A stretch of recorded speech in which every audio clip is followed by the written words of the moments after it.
ప్రైజ్లో దేవుని నామమునకు మహిమ కలుగును గాక. ఆశ్చర్యకరుడైన యేసయ్య నామం పేరిట మీ అందరికీ ప్రత్యేకమైన వందనాలు తెలియజేస్తూ ఉన్నాను. ఈ ఉదయకాల సమయం ముందు వాక్యంలోనికి వెళ్దాం. ప్రార్థన. ఆశ్చర్యకరుడా నీకు వందనాలు.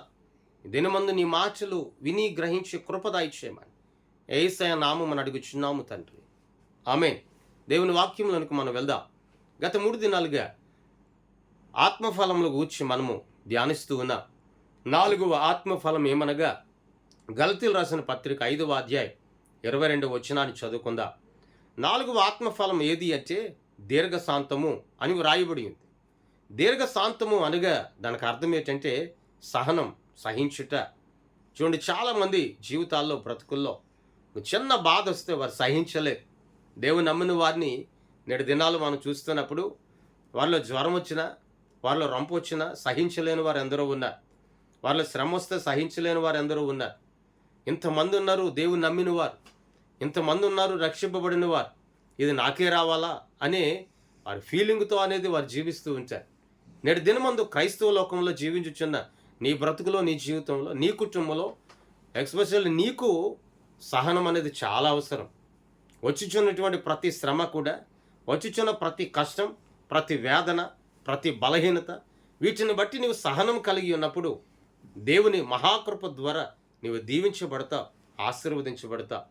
నోవహు వాడకడుచు ఉన్నప్పుడు ఎందరో అవమానించారు, దుఃఖపెట్టారు, అవమానపరిచారు. అతడు సహనంతో పనిచేశాడు.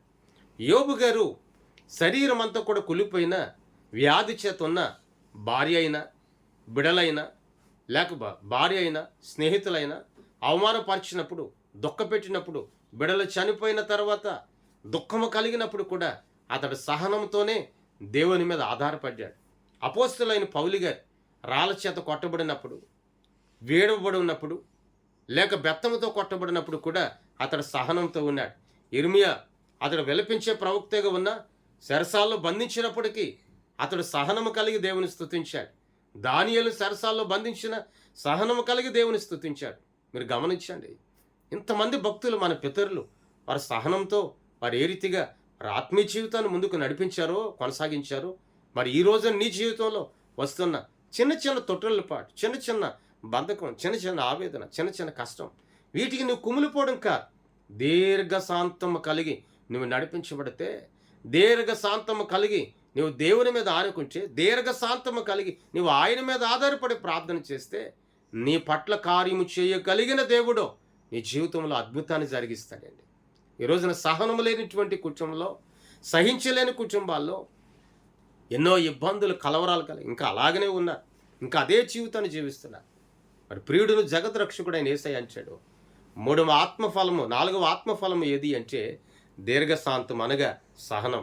ఆ సహనం అనేది ప్రభా సహించే మనసు, సహించగలిగే హృదయం, సహించగలిగే గుణం నాకు దయచేయము అని దేవుని పాదాల చెంత మొకరిల్లి నువ్వు దేవుణ్ణి అడిగితే ఆయనే నీకు ఇస్తాడు. ఆయన అడిగినప్పుడు ఆయన ధారాళంగా ఇచ్చేవాడు, కానీ ఆయన ఇవ్వక మనం త్రోసివేసే దేవుడు కాదు.